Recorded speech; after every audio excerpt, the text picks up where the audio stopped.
Generasi Muda Indonesia. Saya Alpacino Zevanya.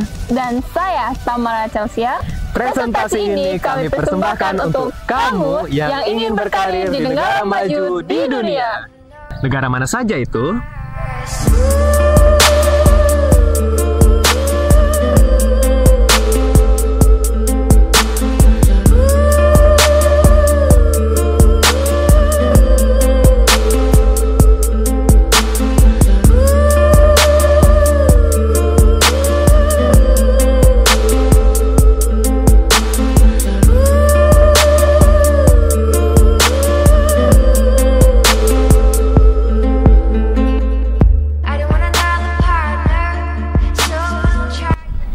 Menurut Undang-Undang Nomor 18 Tahun 2017 mengenai Pelindungan Pekerja Migran Indonesia atau yang disingkat sebagai PMI dan dulunya dipanggil dengan TKI, Tenaga Kerja Indonesia. Adapun persyaratan yang harus dipenuhi yaitu adalah 1. Harus berusia minimal 18 tahun sesuai dengan peraturan ILO International Labour Organization nomor 138 tahun 1973. 2. Kami akan mendaftarkan Anda ke Disnaker sesuai dengan domisili KTP Anda. Misalnya, jika KTP Anda berdomisili di Batam, maka kami akan membantu Anda mendaftarkannya di Disnaker Kota Batam. Apabila domisili Anda terlalu jauh dari perusahaan penempatan migran Indonesia, maka kami akan memberikan surat pendampingan bagi CPMI atau calon pekerja migran Indonesia sesuai dengan domisili Anda. 3. Kartu keluarga. Bagi yang sudah menikah harus mendapatkan surat izin dari suami atau istri. Dan bagi yang belum harus mendapatkan surat izin dari orang tua. Dan bagi orang tuanya yang sudah meninggal harus mendapatkan izin dari saudara kandung. 4. Akta lahir. 5. Ijazah terakhir. 6. SKCK atau surat keterangan catatan kepolisian yang Anda dapatkan dari Polda setempat atau Mabes Polri. 7. Paspor PMI. Kami akan mengurus paspor resmi khusus untuk pekerja migran Indonesia sebanyak dengan 24 halaman. Berbeda dengan paspor umum Anda ataupun paspor studi Anda sebanyak 48 halaman. 8. Medical check-up. Medical check-up adalah syarat mutlak untuk Anda yang ingin bekerja di luar negeri secara resmi. Prosedur medical check-up masing-masing negara berbeda-beda. Semua disesuaikan dengan peraturan negara di tempat Anda bekerja.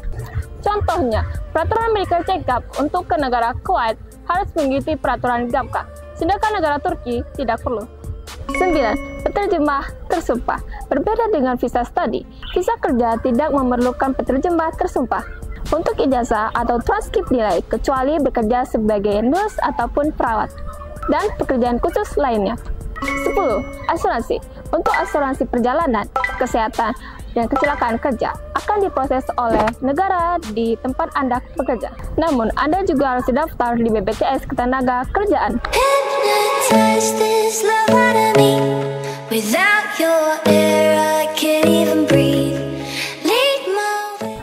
Proses pendaftaran. Proses mendapatkan visa studi berbeda dengan mendapatkan visa kerja. Visa studi lebih memprioritaskan sertifikat bahasa asing. Kamu bisa kepoin nih video presentasi kami yang pertama dan yang kedua. Untuk mendaftarkan visa kerja, kamu harus mengapply kurikulum vitae atau yang disebut dengan daftar riwayat hidup terlebih dahulu.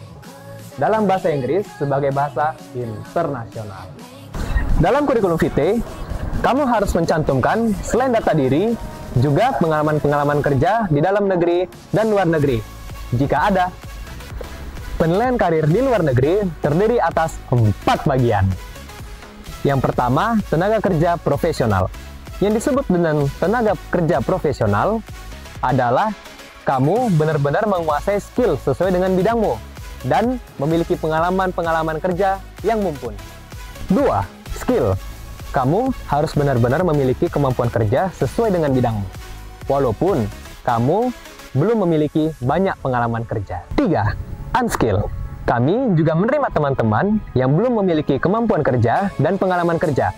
Untuk itulah, kami akan memberikan pelatihan kerja untuk kamu sebelum diberangkatkan. 4.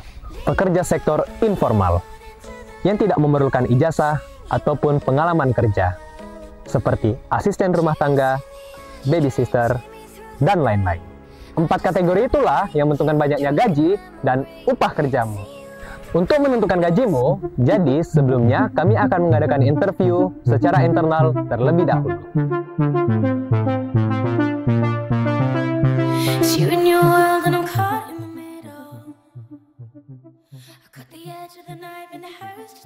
Pelatihan terdiri atas 2, pelatihan bahasa dan pelatihan kerja. Pelatihan bahasa, kami akan mengajarkan bahasa internasional, yang umumnya dipakai adalah bahasa Inggris. Tetapi ada juga negara-negara yang mewajibkan kita untuk menggunakan bahasa ibu mereka, seperti bahasa Jerman, bahasa Jepang, bahasa Korea, dan bahasa Cina.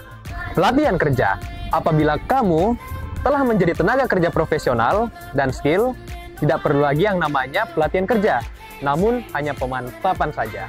Saya beri contoh, welder, 3G, 4G, 5G, 6G, dan 6GR. Berarti kamu sudah dianggap tenaga kerja skill. Tetapi, jika kamu sudah punya banyak pengalaman, maka kamu dianggap tenaga kerja profesional. Begitu juga dengan bidang electrical. Apakah kamu sudah bisa membuat main switchboard, distribution board, pull-in cable, lightning, trunking, dan lain sebagainya? Perawat atau nurse juga sangat dibutuhkan di banyak negara.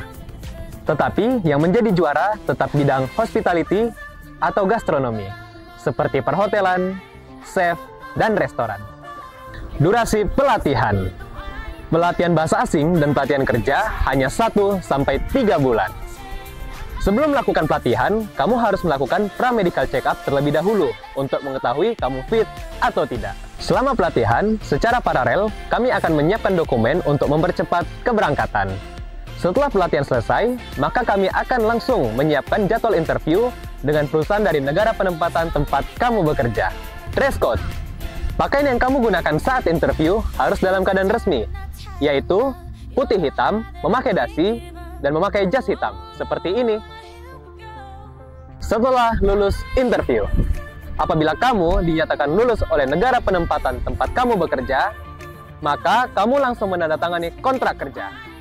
Dan kontrak kerjamu akan kami beri ke Disnaker sesuai dengan domisili KTP-mu. Maka Disnaker daerahmu akan memberikan rekomendasi untuk pengurusan paspor PMI sebanyak 24 halaman. Apabila kamu sebelumnya sudah memiliki paspor PMI atau paspor biasa, maka kamu hanya perlu menyerahkannya kepada kami. Working visa atau visa kerja. Visa yang sudah di-approve oleh embassy yang umumnya ada di Jakarta belum bisa kamu gunakan. Kami akan melegalisir visa tersebut ke Kementerian Pertahanan dan Kementerian Luar Negeri.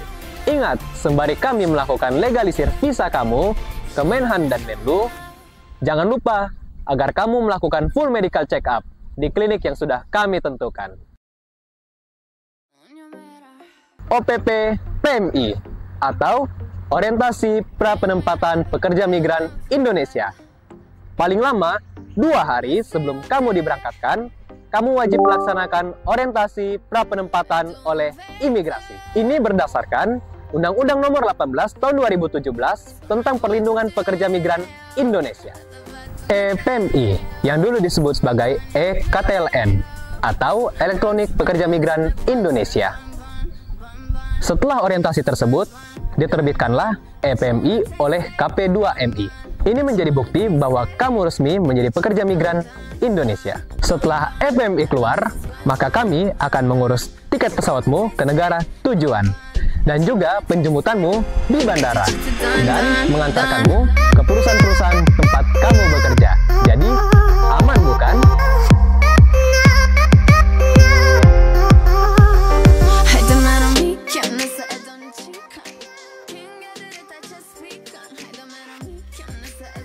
Sebelumnya saya sudah menjelaskan semua persyaratannya, bukan?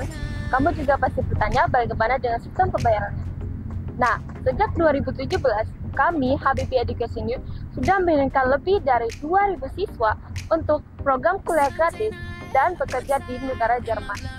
Namun, program bekerja di luar negeri sangat bervariasi, berbeda dengan program studi. Bukankah begitu, Zevan? Tentu saja, Tamara. Itu tergantung dari skema penempatan yang ditentukan oleh undang-undang. Yang pertama, G2G atau Government to Government, yaitu pemerintah Indonesia bekerja sama dengan pemerintah dari negara penempatan. Yang kedua, G2P, yaitu Government to Private Company, di mana pemerintah Indonesia bekerja sama dengan perusahaan dari negara penempatan. Yang ketiga, P2P, atau Private Company to Private Company, yang di mana perusahaan swasta Indonesia bekerja sama dengan perusahaan swasta dari negara penempatan. Yang keempat, Intercorporate, di mana perusahaan Indonesia mengirimkan manpower-nya untuk kepentingan perusahaannya sendiri.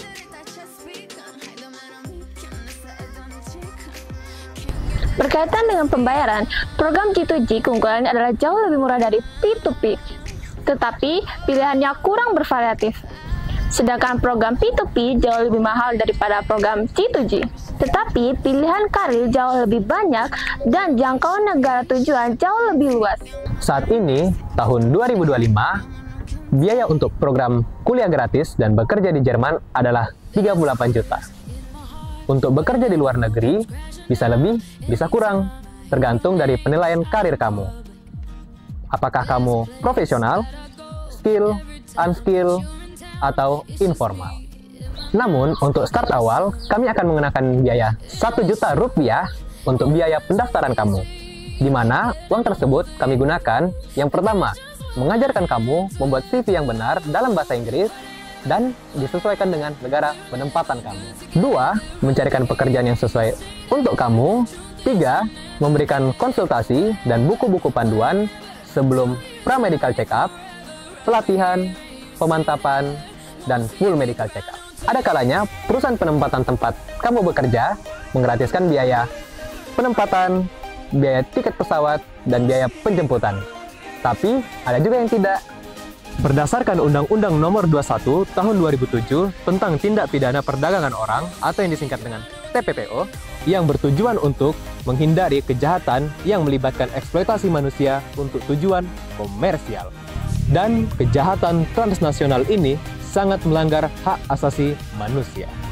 Yuk, join bersama kami agar kamu terhindar dari pemaksaan, penipuan, pengancaman, penculikan, penyekapan, dan kejahatan TPPO lainnya. Daftarkan diri Anda ke alamat yang tertera di sini. Atau hubungi nomor di bawah ini. Semangat! Pulang harus jadi juragan ya! Sangat mudah bukan? Buat human trafficking.